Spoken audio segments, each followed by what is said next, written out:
thank you very much, and I also begin by acknowledging the traditional owners of the land on which we meet and pay my respect to their elders past, present and emerging. And on behalf of the Australian Government that I have the honour of leading, I commit to the implementation of the Uluru Statement from the Heart in full, including a constitutionally enshrined voice to our National Parliament.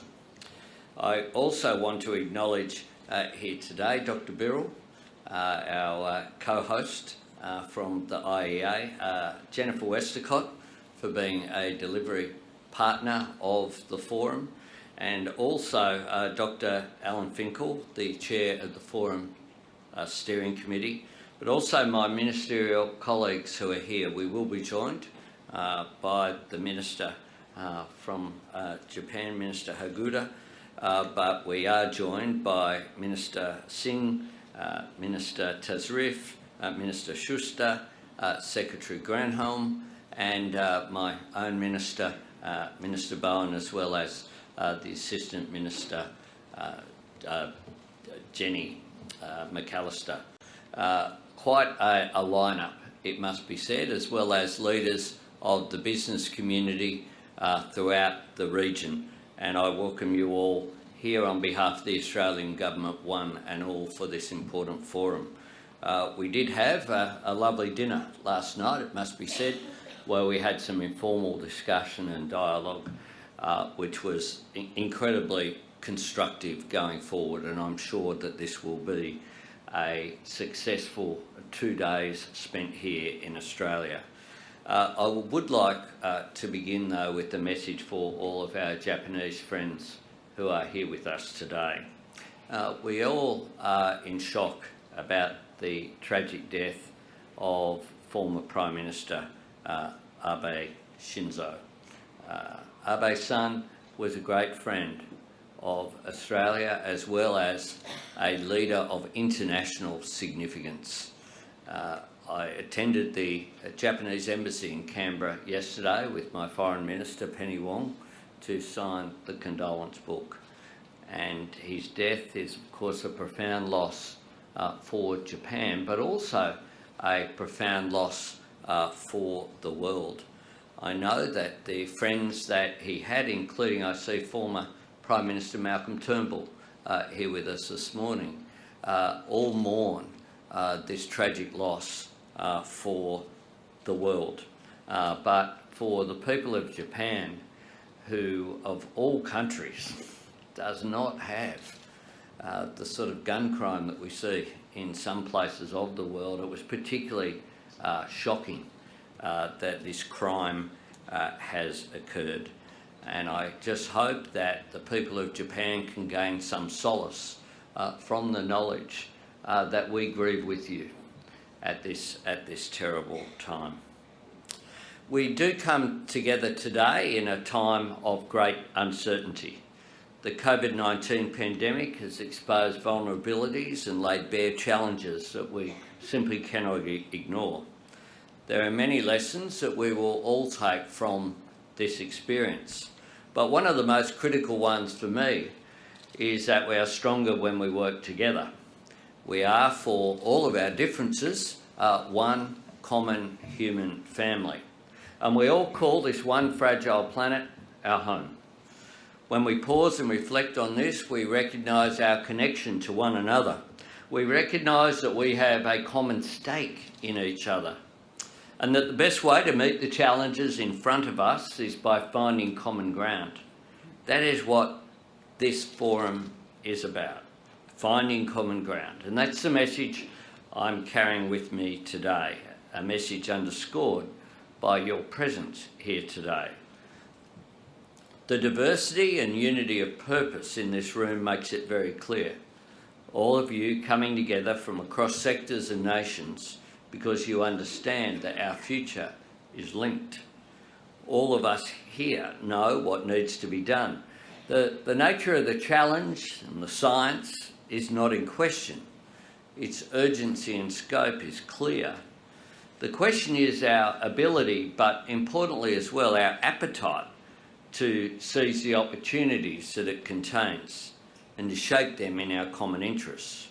As Prime Minister, I'm committed to renewing Australia's standing in our region. This work is underway, demonstrating our government's commitment that each action that we take, each policy that we pursue in this space will be driven by a larger vision of our shared future, a future with new clean energy industries and jobs as its foundation, powered by renewable energy produced in Australia. I see Australia as a renewable energy superpower. But the only way to build this future is to start with the realities of the present. Russia's brutal and illegal invasion of Ukraine is a terrible human tragedy. It's one I witnessed firsthand just over a week ago on what some have called my holiday to Kyiv. It was a very confronting experience, and having a look firsthand at the challenge to international order which Russia's brutal invasion represents does threaten the peace and stability in which the post-World War II era has been based upon. But it's also exacerbating global energy insecurity, it's impacting the supply and price of energy, and it's reshaping energy markets. Australia, of course, has not been immune from these developments, with high global prices from gas and coal and the impact of severe weather on both demand for energy and supply of renewables, putting our national energy market under enormous strain. So when I look at the subheading of this conference about securing clean energy supply chain issues, it's a reminder that we no longer live in a world, if ever we did, where the nation state was immune from activities on the global scale. And that is why engaging in international relations is so important for us as a nation, but each of the nations where people have come here. And one of the themes that we came through last night was the way in which we're all interconnected and that we need to cooperate going forward. Our government has also, it's fair to say, inherited a challenging set of circumstances when it comes to climate and energy policy. We've inherited an electricity network designed for a different century. New investment in clean energy had stalled. A lack of investment in storage, but importantly as well in transmission. As a result, every day Australians don't just pay for their power, but they pay for the cost of building and operating an outdated grid. We have had no coherent energy policy for a decade. It has left us missing out on the jobs, growth and opportunities that our abundant renewable resources could deliver. And it's left businesses and investors without the clarity and certainty that they need. But as this forum highlights, this is indeed a new day. It is a new era. We need to act, and my government will act. We will lay a new foundation for sustainable growth and prosperity, a foundation that will move us from the era of inaction and delay to one where we create new jobs, new industries and drive down emissions. I've said we need to end the climate wars, and when we delivered our changed NDC to the United Nations FCCC, I was very pleased that we were joined by Jennifer from the Business Council of Australia, the Australian Industry Group, the Australian Chamber of Commerce and Industry, the National Farmers Federation, the ACTU, the Australian Conservation Foundation and the Clean Energy Council. A symbol but a really concrete one, that we can indeed do this, that there is an appetite to do this, to actually move forward as a nation, bringing together business and workers and communities in order to achieve the change that we need because this is a matter of urgency, but it's also one of optimism, that the challenge of climate change is also an opportunity going forward that we must seize to indeed become a renewable energy superpower, and to support the region's move towards a clean energy future with secure, reliable and resilient supply chains. This is a once-in-a-generation opportunity, and our government's policies are designed to seize that opportunity with the determination and resolve that it demands. We have indeed already submitted our more ambitious 2030 NDC of 43%, up from the previous 26 to 28%. That will mean that renewables are 82% of the national energy market by 2030. The good news is that the modelling shows we'll create 604,000 new jobs while we're doing it. We'll have $52 billion at least of private sector investment facilitated by that policy. We'll accelerate the decarbonisation of our electricity grid. We'll allocate up to $3 billion for existing industries to adapt and new industries to grow in areas such as batteries and energy storage, clean energy component manufacturing, hydrogen electrolysers and fuel switching. We see enormous potential in hydrogen, and Australia has all the ingredients needed to become both a major hydrogen producer and a global exporter. We currently have over 70 hydrogen projects in the pipeline, with over 91% of the production planned, importantly, to be green hydrogen. And we also have plans to establish hydrogen refuelling infrastructure to support the next generation of heavy vehicles right around the country.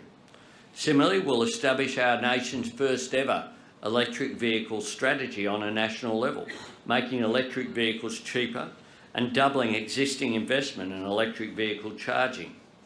We will create community batteries for shared storage and solar banks for households that can't install rooftop panels. And we'll create programs such as new energy apprenticeships and a new energy skills program that will make sure that Australians have the skills and training they need to work in this growing sector. Crucially, we'll work with business to drive emissions down predictably and gradually over time in the industrial sector. And we'll do so in a way that is consistent with reaching net zero by 2050.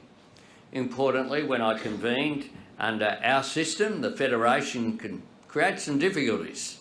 If we're creating Australia today, we wouldn't maybe have 3 tiers of government, but it's one we have to deal with. And importantly, all of the states and territories from across the political spectrum have endorsed our plan going forward. And I thank, we're here in New South Wales, I thank in particular the Perrottet government and Matt Keane, their minister, for being such a strong supporter of that agenda going forward. It raises the prospect of depoliticising these issues in a way that is absolutely critical. This is a plan to take Australia forward, to create jobs, cut power bills and reduce emissions by boosting renewable energy. And we will be transparent and held accountable as we progress our agenda. When Parliament resumes in just a couple of weeks' time, my Minister for Climate Change and Energy, Chris Bowen, who is here with us today and who will be leading this forum, will introduce our climate change bill. It's been developed with our new department. Pretty bizarre to say that in 2022 we have a new Department of Climate Change, but we do. We had to create it from scratch, as if we were just at the beginning again. And the Secretary of the Department, Dave Fredericks, is here with us here today. Chris Bowen will be playing a role leading this forum over the next couple of days while I travel to Fiji to advance our agenda with our Pacific Island friends. Chris will introduce our climate change bill to the Parliament, seeking to enshrine our targets into law, providing the certainty that industry and investors need in Australia and beyond. We have a mandate for that legislation. and the other parties can decide what they do with that, but we will be pursuing our mandate without compromise. We have a mandate for that from the Australian people. That legislation will provide a requirement for the Minister to report annually on progress in meeting our targets. After decades of inertia, Australia is choosing action and innovation. We have both the resolve and we have the expertise to take this on. But we know that the best way to achieve our ambition is to work alongside our friends and partners, including those in this room, to take this journey together.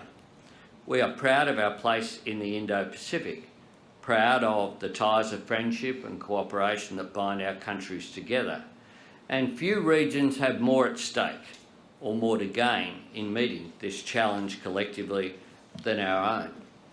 We are, of course, the fastest growing region of the world in human history, home to more than half of the planet's population, nearly 2/3 of the world's economy, and more than 60% of global energy supply. But we also bear many of the burdens of climate change. 70% of the world's natural disasters occur in our region. And in 2019, over 90 million people in the Indo-Pacific were affected by climate-related disasters. In Australia here, we have experienced successive seasons of unprecedented bushfires and floods. And before the bushfires and floods, we had drought. Here in Sydney and its surrounding regions, in the past week, we have had what we used to call, and some people still call, a 1 in 1,000-year event. Then they called it a 1 in 100-year event. Guess what? It's now an annual event, is what we have experienced here in Greater Sydney, having a devastating impact, literally on lives, but on livelihoods, as homes have disappeared underwater and tragedy has occurred. We all recognise the enormous challenge of this moment in our history, but while the task we face is great, if we act boldly and decisively, it is also an opportunity. The Indo-Pacific is the largest target for private investment in clean energy, accounting for nearly 80% of global investment in 2021. And this will only increase because if the world is to reach net zero emissions by 2050, our investment in clean energy must more than triple. Meeting this demand will require a renewable energy supply around 6 times greater than our region's current annual solar and wind energy generation. The numbers shouldn't daunt us. If you'll excuse the pun, they should energise us. If we empower businesses, scientists, engineers, workers and the private sector to work together across our region, we can unleash investment and innovation in clean energy at a scale that we have never seen before. And it gives us the impetus to push boundaries of science, technology and imagination in pursuit of a better future for generations to come. It is essential that the unprecedented levels of investment in clean energy technologies required over the coming decades unlock more diverse and secure supply chains than we have today. Greater diversity and security of critical minerals extraction and processing, greater diversity of clean energy technology manufacturing, and security of clean energy supply are essential for managing supply and strategic risks. Together we can ensure better access to affordable, reliable and secure clean energy right across the Indo-Pacific as we move to a net zero world. Australia is eager and ready to do our part. Our nation has a long, proud history as an established and reputable global energy exporter. We have an abundance of the rare earths and critical minerals that will underpin new energy economies. Aluminium, lithium, copper, cobalt and nickel. And through our research and engineering endeavours, we will continue to get the best of Australian ingenuity out into the global market. And we're bringing all of these components together for the benefit of our region and our world. Take, for example, Sun Cable's Australia-Asia Powerlink, which aims to bring all these components together to export Australian solar energy from the Northern Territory to Singapore. Or our National Science Agency's innovative Ultra Battery, which will soon power hybrid electric vehicles across North America. Or the Asian Renewable Energy Hub in the Pilbara region of Western Australia, which has the potential to be one of the largest renewables and green hydrogen hubs in the world. Our government has also committed to do more, much more, with our regional and global partners. Already we've announced new climate financing and infrastructure partnerships to support and strengthen cooperation with the Pacific neighbours. We'll deepen our engagement with Southeast Asia and ASEAN as a priority. And last month I announced a $200 million climate and infrastructure partnership with Indonesia when I visited President Widodo just last month. Climate change was also a focus of my first international engagements at the Quad Leaders Summit in Japan, just 2 days after the election, the Major Economies Forum on Climate and Energy in June, hosted by President Biden, and in my meetings with friends and allies during the NATO Summit and my visit to Europe. And we've made great progress on a new and innovative green economy agreement with Singapore to facilitate trade and investment in environmental goods and services, strengthen environmental governance, and help build global clean energy capacity. My government has also affirmed Australia's commitment to the creation of a global coalition for blue carbon, and we've promised ongoing help to support blue carbon projects in the Pacific. And I look forward to attending the PIF, the Pacific Island Forum, this week, where I will discuss our proposal to co-host a UN climate summit with our Pacific partners to elevate and prioritise issues which impact our region the most. Australia will once again be a trusted global partner on climate action. I'm ambitious about what we can achieve together. Our co-host, the IEA, has stated that 50% of what we need for a zero emissions future is already at our disposal. But the other 50% will come from technology that is still under development. Here at this forum, we will have a deep reservoir of ideas. We need your inspiration and vision to forge the path forward. The findings, information and data presented by the world's leading experts over the next 2 days will be invaluable to the work that lies ahead of us. To achieve the scale, the diversity needed to go forward in a secure way with clean energy supply chains are necessary for our collective emissions reduction goals. To challenge convention, share ideas and boldly imagine the future in an all-encompassing enterprise, and to release a surge of creativity and innovation, a surge that will shape actions and help inform other international efforts, including in the IEA, the G20 and COP27.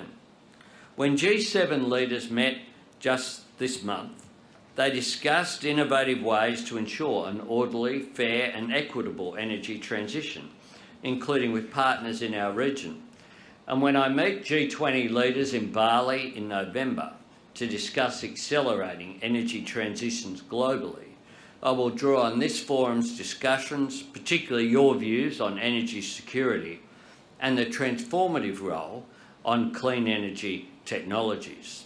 I firmly believe that our willingness to work together on this issue will inspire greater ambition and action right around the world. This challenge demands our ambition, and future generations need us to deliver on it.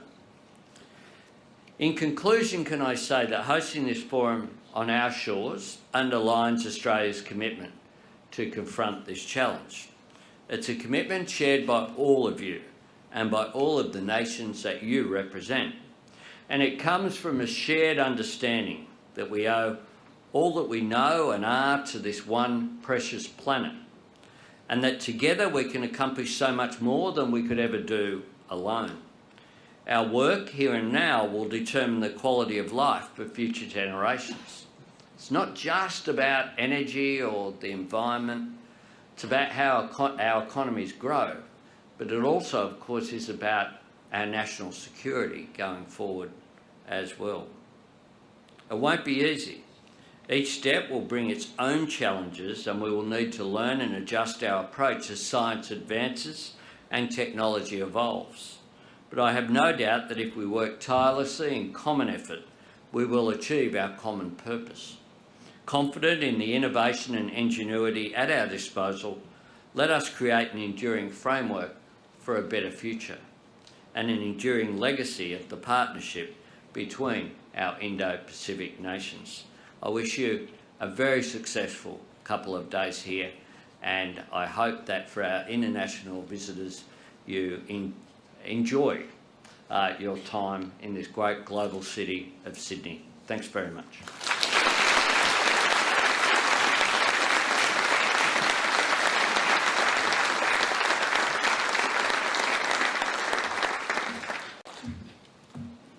Thank you so much to the Prime Minister, and of course I think very reassuring for many of you in the room to hear about Australia's commitment going forward and to many of the initiatives that, as he mentioned, the Minister Chris Bowen will be taking up.